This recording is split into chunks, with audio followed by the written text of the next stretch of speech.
Salut tout le monde, j'espère que vous allez bien. Aujourd'hui je vous retrouve dans un petit bilan lecture donc du mois de mars. Ça fait du coup la 3e édition de cette petite collection de vidéos. Donc j'espère que ça va vous plaire. Je trouve que j'ai été productif ce mois-ci parce que j'ai quand même lu 5 livres. Donc il y a 3 mangas et 2 livres, je trouve que c'est à peu près une bonne moyenne. Et du coup on va passer tout de suite au bilan. Je vais vous dire un petit peu tout ce que j'ai pensé de ces livres. Et j'espère que ça vous plaira. Vous n'hésitez pas à me dire également en commentaire ce que vous avez lu ce mois-ci, si vous avez aimé ou pas aimé. Et puis évidemment, n'hésitez pas à commenter s'il y a des livres que j'ai lus ce mois-ci, que vous connaissez ou pas, et me dire un petit peu ce que vous en pensez. J'espère que cette vidéo vous plaira. En général, elle a quand même plutôt un bon accueil, donc je suis assez contente que ce type de vidéo vous plaît. Et moi aussi, ça me fait énormément plaisir de vous présenter ce genre de contenu. Donc, on réitère l'expérience. Alors, on va passer aux 2 mangas. Donc, j'en ai 2 comme ça. Donc j'ai celui-ci, c'est Walking Cat, donc c'est une série qui se termine en 3 tomes, donc c'est aussi pour ça que je l'ai commencé. En fait c'est une série qui est sortie déjà il y a quelques mois, en fait j'ai lu un petit extrait qui était resté dans mes cartons en fait, et du coup je me suis dit tiens j'ai toujours pas lu cet extrait. L'extrait m'avait beaucoup plu, donc j'ai décidé d'acheter le livre. Je trouve qu'il est assez cher, hein. Les mangas en général ça coûte aux alentours de 6 à 8 euros, ça dépend les gammes. Celui-ci je crois qu'il est presque à 8 euros, il est quand même pas très gros, enfin je pense que vous vous rendez compte. Par exemple comparé à l'autre que je vais vous présenter, il est beaucoup plus fin. Donc c'est un peu dommage étant donné en plus que ça parle très peu. En fait par exemple je vais vous montrer ici, il n'y a pas beaucoup de dialogue. Donc en fait c'est l'histoire d'un chat, donc un ménomène ici, qui se promène du coup dans un monde apocalyptique où il y a des zombies. Et je trouvais que c'était assez original au niveau du synopsis. Donc il va rencontrer un jeune homme et il y a toute l'histoire autour de ce jeune homme et de ce chat qui se développe un petit peu. Je vous spoil pas la fin, mais du coup j'ai quand même hâte de voir la suite parce que j'ai trouvé que c'était très intéressant de voir un petit peu ça plus ou moins du point de vue du chat. J'ai trouvé que c'était intéressant, en plus j'aime plutôt bien maintenant les trucs apocalyptiques avec zombies etc, donc je vous avoue que je suis plutôt contente de cette lecture. Et puis bon j'ai envie de vous dire 3 tomes ça va vite se terminer, j'espère juste que les prochains sont plus épais et qu'il y ait un peu plus de dialogue parce que je trouve que ça manque quand même un petit peu, ou alors il faudrait les faire un peu moins cher. Mais j'ai bien aimé, je vous le recommande, si vous aimez tout ce qui est zombies etc c'est plutôt cool, et si comme moi vous êtes fan de chats ça devrait vous plaire. Donc je ne passe pas non plus 5000 ans dessus, c'est juste un petit truc basique, donc voilà. Ensuite je vais vous parler du manga Transparente, donc là c'est le tome 4 parce que du coup c'est une série qui se termine en 4 tomes, donc là ça y est j'ai terminé la série. J'ai beaucoup aimé l'histoire, franchement ce tome est plutôt cool, donc là c'est la fin de l'histoire évidemment.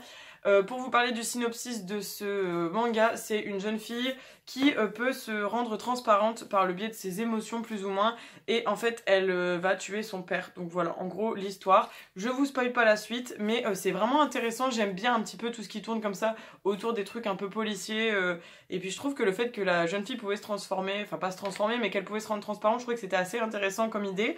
Du coup j'ai vraiment bien aimé ce manga, j'ai juste été très déçue de la fin, je m'attendais pas à une fin comme ça. Après bon c'est tout, hein, c'est comme ça, mais j'ai quand même beaucoup aimé. En plus 4 tomes ça se lit quand même relativement vite, les dessins sont plutôt jolis, si je vous montre un petit peu c'est quand même des dessins très sympas. Moi j'ai beaucoup aimé et c'est une série que si je devais la relire, je la relirais sans problème, j'ai bien aimé. Juste comme je vous dis, la fin était vraiment pas celle à laquelle je m'attendais, comme quoi c'était plutôt cool aussi parce que du coup ça m'a surprise.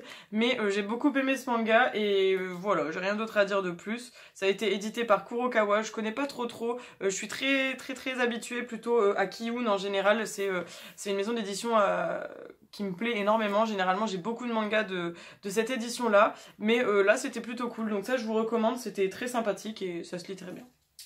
Ensuite, pour rester dans le manga mais qui s'apparente quand même un peu au livre, c'est toujours du coup comme je vous disais les Pretty Garden Sailor Moon. Donc pour celles et ceux qui n'ont pas suivi ma vidéo de janvier, la première édition de cette collection de vidéos, c'est du coup la réédition du manga Sailor Moon en format, en grand format, parce que c'est beaucoup plus grand qu'un manga basique en fait. Ici ce sont des éditions à 14,90 €, donc là elles sont vraiment cartonnées en fait, ce qui fait que l'édition est beaucoup plus chère. Donc là c'est le tome 2, j'ai beaucoup aimé, donc là je pense que l'histoire se cale quand même sur Crystal, c'est une impression que j'ai, parce que quand je compare le manga Sailor Moon de base et le manga Crystal, il y a des choses qui collent plus à Crystal. Alors après je sais pas si je dis des bêtises ou quoi, mais en tout cas j'ai adoré comme d'habitude. Si vous êtes fan de Sailor Moon, évidemment vous allez kiffer. Je trouve que cette édition est vraiment très jolie. En plus c'est quand même, il y a beaucoup de pages, ça se lit très bien, et en plus les dessins sont vraiment magnifiques. Je vous l'avais dit avec le premier tome, mais là regardez par exemple, enfin vraiment ils sont très jolis les dessins. Il y a aussi des pages en couleur au début et entre les chapitres, alors ça c'est très agréable. En plus c'est avec les couleurs d'époque dans les anciennes versions de manga. Donc ça c'est trop joli, enfin franchement moi je kiffe, c'est vraiment magnifique, je vous montre rapidement mais moi j'ai adoré, j'adore vraiment cette collection. Je vais me procurer les autres tomes, là celle-ci je l'avais eu à la Saint-Valentin je crois par mon copain, donc vraiment très contente. En plus là du coup sur la couverture on a Mercure et je crois que sur le tome 3 du coup on a Mars, donc j'ai très hâte de lire.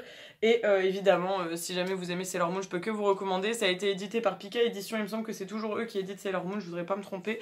Et je crois que cette édition va comporter une dizaine de tomes. Donc vraiment pas déçue pour ce deuxième tome, très contente. Il vaut son prix, il est très lourd et c'est des très beaux dessins, une très belle édition. Vraiment très contente de cette réédition. Et ensuite je passe aux 2 romans que j'ai lus ce mois-ci, donc j'ai ces 2 là, je vais d'abord parler de celui-ci.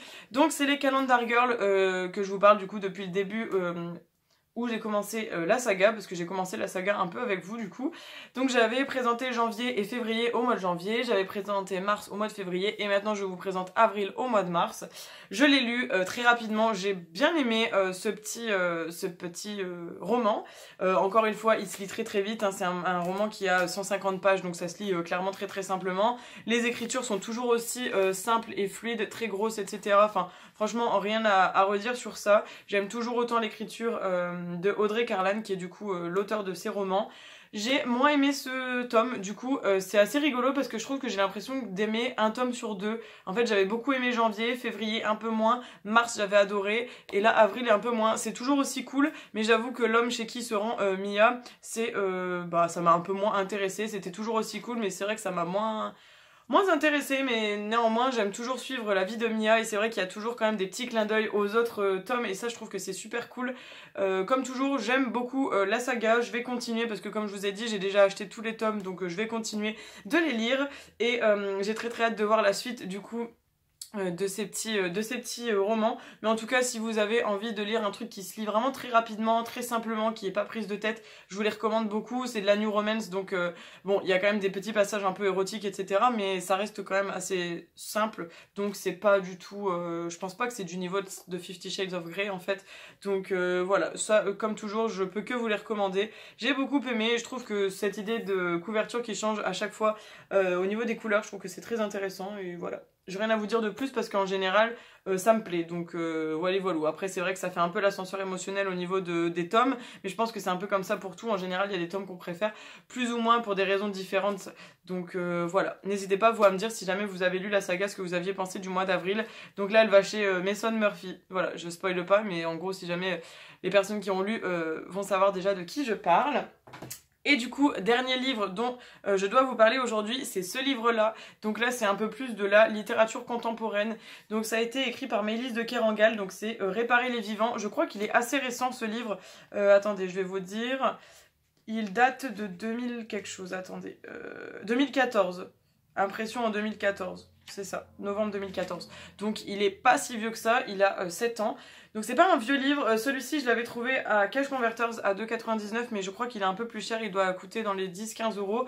Je l'ai lu parce que si jamais vous avez suivi du coup ma vidéo orientation avec ma licence de lettres modernes, en fait j'ai connu Maëlys de Kerangal pendant mon cursus scolaire en fait. C'était ma professeure de critique, je crois que c'était en cours de critique, elle parlait du coup de Maëlys de Kerangal, je crois que c'était ça, ou littérature ultra contemporaine, je sais plus, bref. Donc c'est de la littérature ultra contemporaine, ça m'avait beaucoup intriguée parce que le titre Réparer les vivants, ça veut tout et rien dire en même temps. Et ce livre m'a beaucoup plu au début, et en fait sur la fin, j'avais plus de mal à m'intéresser au livre. Néanmoins, il était très intéressant. En fait, si vous voulez, c'est l'histoire de jeunes adolescents qui vont faire du surf, en fait, si vous voulez. Et au retour de cette session de surf, ils font un accident de voiture, et parmi eux, il y a un des adolescents qui va être dans le coma et va donc décéder, évidemment. Et il va y avoir une mise en place de dons d'organes, et en fait si vous voulez vous avez toute l'histoire qui tourne.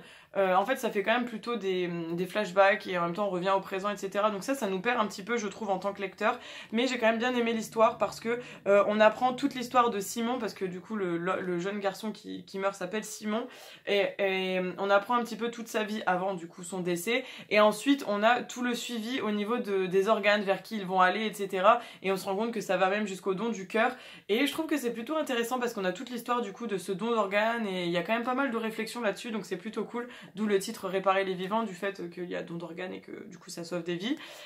C'était plutôt intéressant, j'avoue que je sais pas si je le relirai parce que j'ai eu beaucoup de mal à le lire. Si vous voulez, je l'ai commencé je crois fin décembre, donc ça fait quand même 3 mois que je suis dessus. Je l'avais laissé en stand-by complètement au mois de février et là je me suis dit Solène, t'es arrivée à la moitié, il faut que tu le termines. Donc ça y est, je l'ai terminé, c'est quand même un livre assez long, enfin j'en ai lu des plus longs que ça, mais celui-ci était quand même assez long. 280 pages, bon ça va hein, en soi, mais c'est vrai que c'est quand même assez long. Les écritures sont normales à petites, elles sont quand même plus petites je trouve que les Calendar Girl. Donc ça c'est vrai que si jamais vous êtes fit, fatigué, c'est peut-être un peu délicat pour vous. Moi j'avoue que ça me dérange pas, il y a plus petit et je trouve que quand encore plus petit c'est beaucoup plus fatigant pour les yeux. J'ai bien aimé, après il faut aimer le... comment je peux vous dire ? Il faut aimer le style de Mélisse de Kerangal parce que c'est pas évident je trouve de rentrer dans son style. Après c'est de la littérature ultra contemporaine donc ça reste assez différent, hein. C'est pas des romans de gare comme la Calendar Girl ici. Mais c'était quand même très très cool, donc si jamais ça vous intéresse, n'hésitez pas à regarder un petit peu. Je pense que vous pouvez le trouver hein, facilement dans les Easy Cash etc. Et n'hésitez pas à voir aussi dans vos librairies. Parce que c'était plutôt cool et voilà, après c'était pas ma grande lecture de l'année mais ça a été une belle découverte. J'ai pas non plus surkiffé mais c'était très bien donc voilà, plutôt contente d'avoir découvert ce livre, de l'avoir lu et donc de savoir de quoi parlait ma professeure à l'époque. C'était un très bon livre pour moi. Du coup voilà, j'ai terminé mon petit bilan lecture de ce mois-ci. Donc comme vous pouvez le voir, je pense que j'avais bien tenu mes promesses parce qu'au mois de février je vous avais dit oui, j'aimerais bien lire au moins 2 livres. Donc je crois qu'il y avait le Calendar Girl et le Sailor Moon. Donc je trouve que je me suis plutôt surpassée au niveau de mes lectures, donc je suis plutôt contente de mes lectures. J'ai pas eu de grosses déceptions ce mois-ci, donc c'était vraiment cool. J'espère en tout cas que cette vidéo continue de vous plaire, que vous aimez toujours me voir débattre et vous dire mon avis sur mes lectures du mois. Je vous attends avec grand plaisir dans les commentaires et n'hésitez pas, comme je vous dis, à toujours me dire un petit peu ce que vous lisez parce qu'en général ça m'intrigue et ça me donne envie de racheter d'autres livres. Sachant que j'ai une pile à lire juste incroyable, hein, je vous en ai déjà parlé, j'ai un grand panier comme ça qui est plein à craquer et qui déborde, donc sachez que les vidéos lecture, vous allez en avoir, vous serez servis. Du coup, pour le mois prochain, je me mets pas trop d'objectifs parce que je sais pas ce que ça va donner, j'ai pas envie de me donner trop d'objectifs, donc on verra ce que ça donne. Et puis j'espère du coup que vous serez nombreux et nombreuses à commenter cette vidéo, qu'elle vous plaira comme toujours. Et voilà, c'est tout pour cette vidéo. Je vous fais plein de gros bisous, prenez grand soin de vous et on se retrouve du coup samedi dans une prochaine vidéo. Je vous fais plein de gros bisous et à très bientôt. Ciao ciao.